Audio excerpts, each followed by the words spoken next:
Me hicieron en las redes sociales, tanto como en el canal de YouTube, como TikTok o Instagram, y me preguntaban, hay personas que por ahí no están muy familiarizadas con la lectura y me decían, ¿vos cómo haces como para tener un hábito de lectura y tener idea de qué leer, cómo ir leyendo textos que tengan que ver con lo que uno quiere escribir? Por ahí parece simple de decir, bueno, ¿cómo vas a leer? Leyendo. Pero en realidad hay como diferentes métodos y estrategias que uno se plantea como lector más allá de los gustos. Obviamente que siempre tiene que haber un gusto personal y eso uno lo reconoce casi instintivamente y la lectura no deja de ser una experiencia más ante un acontecimiento artístico. Pero para las personas que no tienen el hábito de la lectura y que por ahí son un poco impacientes o ansiosos, por ahí la manera más simple de comenzar a familiarizarse con la lectura es hacer el camino contrario que por ahí hacen todos, que es leyendo los clásicos. Bueno, yo dentro de los 3 tips que les doy como para que arranquen con la lectura, les diría que empiecen a leer gente de su edad. Por la simple razón de que los textos les van a parecer más familiares, van a estar generalmente escritos en un registro que tiene mucho más con la oralidad y que representan nuestra época. Entonces es una manera mucho más amena de ingresar al mundo de la lectura que si por ahí llegamos y arribamos a un texto que tenga otra densidad. Así que primer tip, comiencen por los suyos y vayan armando un mapa de afinidades a partir de ahí. Para mí otra de las partes importantes mucho tiene que ver con la investigación, con la curiosidad y con googlear. Entonces bueno, por ahí uno ve en alguna entrevista a algún autor o autora que nos gusta, entonces cómo son sus referencias, sus gustos, sus consumos culturales. Entonces bueno, voy a leer a esta autora a ver qué, o a este autor a ver qué me resulta. Y bueno, y ahí uno a través de sus gustos va reconociéndose y va haciendo como su propio camino de lectura.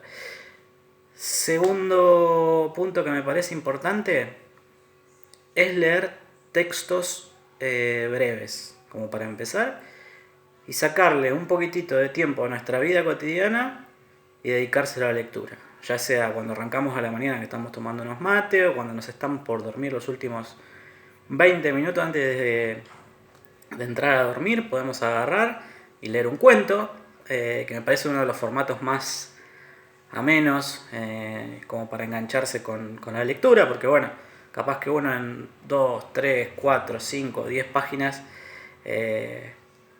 se va con algo leído, se queda con algo diferente en su día y tiene condensado un montón de información no similar al de una novela, pero bueno, el cuento tiene como una estructura, como una pequeña maquinaria que funciona de manera perfecta. Entonces, segunda recomendación, vayan a los formatos más breves. Y la tercera recomendación es que se animen a probar otros géneros y vayan con varios libros, que tiene que ver con la anterior.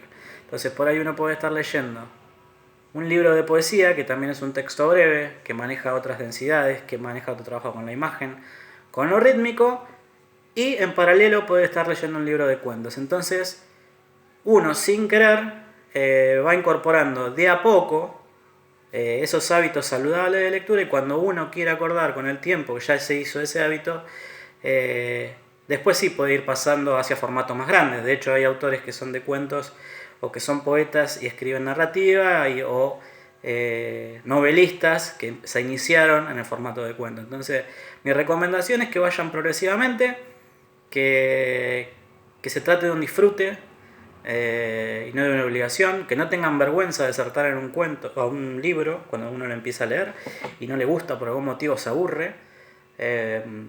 Pero me parece que las claves está ahí, es arrancar de manera breve, casi lúdica, de ir picoteando, de viendo qué nos gusta y agarrando el hábito de lectura. Una vez que superen eso, es como que eso ya se va a insertar orgánicamente en su vida y cuando ustedes ya no se quieran dar cuenta van a tener una biblioteca llena en la habitación.